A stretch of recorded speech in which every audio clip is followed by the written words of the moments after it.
The sacred relics of the gods. In the vast treasury of Greek mythology, where gods walk among halos of prophecy and fate, there lies more than just tragic romances and earth-shaking wars.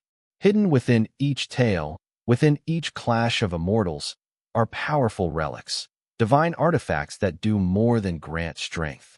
They reflect the very essence of their wielders. From Athena's unbreakable Aegis, to Zeus's thunderbolts of destruction, to Hades' helmet of invisibility, these are not mere tools, but symbols. Symbols of power, of judgment, of belief, and fear. So let us unlock the gates to Olympus's sacred vault and step into the world of mythic treasures that shaped legends, defined gods, and echoed through eternity. Zeus's thunderbolt, the flame of the sky and the weapon of divine justice. No one is born a king, and no power comes without cost, not even for Zeus, the supreme ruler of Olympus. Before the cosmos bowed before him, Zeus was merely a hidden child on the island of Crete, nursed by the goat Amalthea and shielded by the clash of armed Curetes, whose dance masked his cries from Cronus, the father who had swallowed all his children. When he came of age, Zeus rose with his siblings to wage Titanomachy, the great war to overthrow the rule of the Titans. But to defeat Cronus and his mighty kin, Zeus needed a weapon like no god had ever wielded, something strong enough to break fate itself. That weapon came from the depths of Tartarus, from three one-eyed giants, the Cyclopes, long imprisoned by Cronus. Freed by Zeus, they returned the favor with three sacred relics. To Hades, the helmet of invisibility. To Poseidon, the trident to command the seas. And to Zeus, the thunderbolt. Not a mere bolt of lightning, but Keranos, the holy thunderbolt, forged in the oldest fire, imbued with the breath of justice and the will of destiny. It was the flame of the heavens itself. With it, Zeus struck down Cronus, shattered the throne of the Titans, and scorched Mount Othrys to ash.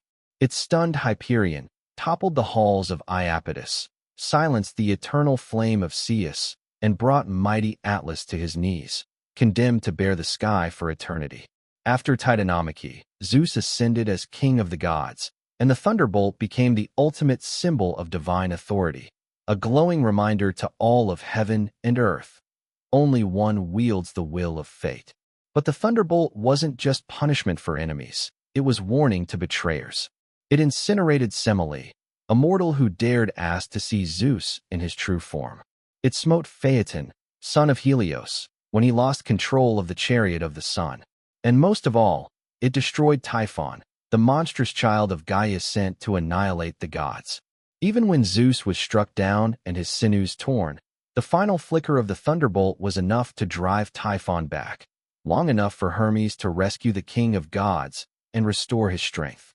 Since then, none dared defy Zeus without dreading that blinding streak across the sky, the light of justice, and sometimes the fire of annihilation. Aegis, Athena's terrifying shield, intellect in the form of lightning.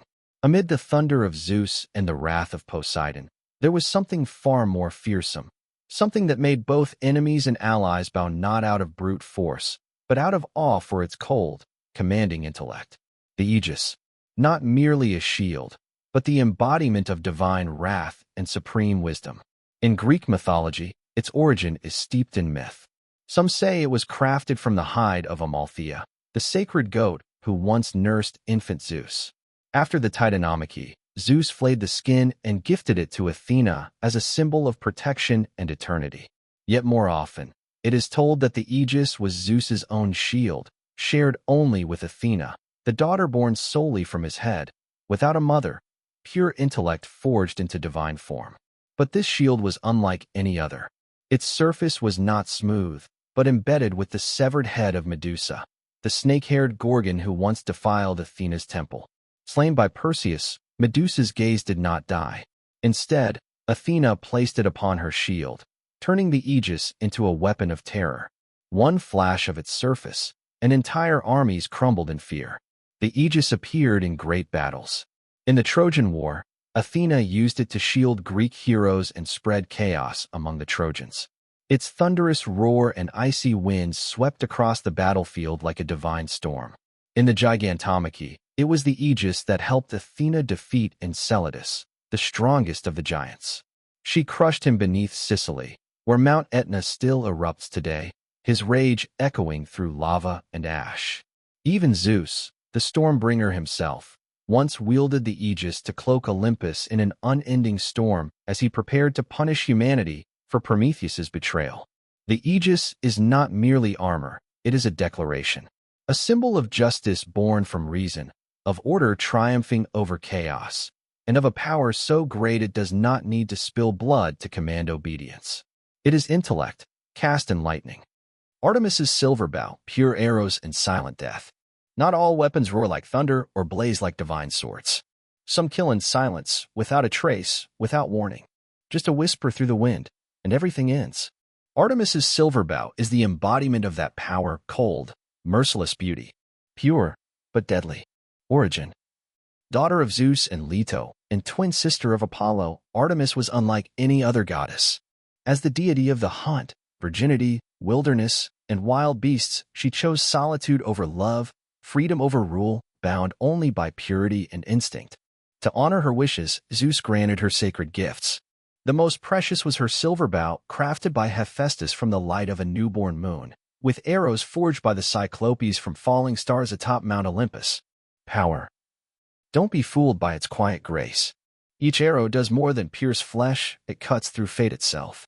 When Queen Niobe mocked Leto for bearing only 2 children, Artemis and Apollo responded with fury, slaying all of Niobe's 14 children with unerring arrows. Blood soaked the earth, and Niobe turned to stone in eternal grief, a warning to all who mock the divine. In the Caledonian hunt, Artemis unleashed a monstrous boar to punish King Aeneas for neglecting her in ritual. Though she did not draw the bow herself, her unseen hand shaped the course of the hunt, forcing Greek heroes into chaos. During the Trojan War, Artemis sided with the Trojans, clashing with Hera herself.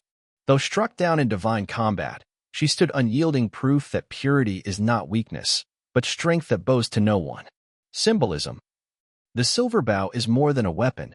It is a symbol of untamed freedom, of a life lived without submission, and of divine justice carried by nature itself. Artemis does not kill for pleasure. She strikes to preserve balance, to protect what is sacred. In her hands, the silver bow becomes moonlight slicing through shadow, silent death, sacred vengeance, and the blade for all who defy the laws of heaven. The Nemean lion's pelt, Heracles' trial, and symbol of invincibility. When one speaks of Heracles, the greatest hero of ancient Greece, there is an image that forever lingers, a man draped in lion's skin, gripping a wooden club, his eyes shadowed by the weight of trials endured. But few know the origin of that legendary pelt, an unpierceable hide won during the very first of his 12 labors, the slaying of the Nemean lion, the beast of Nemea. This was no ordinary lion. Born of Typhon and Echidna, the Nemean lion was a creature of destruction. Its claws were sharper than forged blades, its teeth harder than iron, and its golden hide, utterly invulnerable to weapons of man or god. Dwelling in the limestone caves of Nemea, the beast stalked villagers, slaughtered warriors, and vanished into a double-mouthed den, evading pursuit as though the very land had bowed to its will. Man versus monster. Tasked by King Eurystheus as penance for the madness-driven murder of his wife and children, a curse inflicted by Hera, Heracles came to Nemea to face the lion. He fired arrows, useless. He drew his bronze sword, snapped. He swung his club, no effect. Realizing brute force and weapons would fail, Heracles did the unthinkable. He cast aside his arms and entered the cave barehanded. In that claustrophobic darkness, the battle became primal, man and monster, locked in a duel of breath and blood. With divine strength pulsing in his veins, Heracles seized the beast and crushed it with his bare hands. The lion's final roar shook the stones, then silence. Nemea was free, the cloak of victory. But victory had one final trial. No blade could cut the lion's skin. Then, at Athena's divine prompting, Heracles used the beast's own claw to flay it, an act rich with symbolism. Only by mastering fear can one strip it of power. From that day forth, Heracles wore the pelt as armor, impenetrable, eternal. It was more than protection. It was proof that he had faced terror, endured it, and emerged transformed. The lion's skin was not just a trophy. It was Heracles' rebirth, his shield against fate, his silent declaration that he would never again fall to fear. The weapons of the gods, power beyond destruction. In Greek mythology, every divine weapon, Zeus's thunderbolt, Poseidon's trident, Hades' helmet of invisibility, Athena's aegis, or Hermes' winged sandals, carries more than raw power. Each is a reflection of the god who wields it, a story, a philosophy, a piece of cosmic order itself. These are not mere instruments of war, but symbols of identity, role, and divine purpose. Zeus, with his thunderbolt, embodies supreme justice, a force that strikes down those who dare cross the limits. Poseidon's trident represents the wild, unpredictable fury of nature, a storm waiting in silence.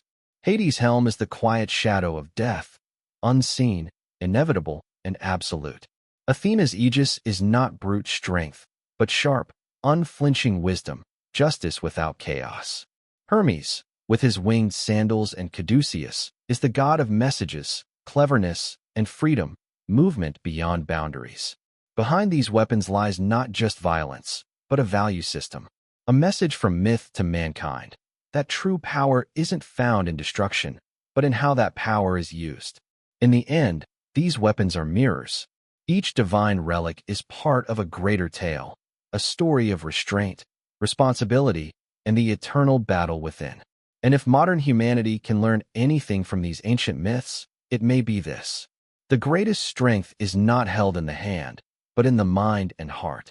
What we possess, whether power, knowledge, or tools, can either build or destroy, depending on the wisdom that guides them. Greek mythology was never just ancient storytelling. It is timeless truth, etched into the soul of humankind. And perhaps, when thunder cracks the sky, or the ocean roars in a midnight storm, it isn't just nature speaking. It's a whisper from the gods themselves. True power must always walk with clarity,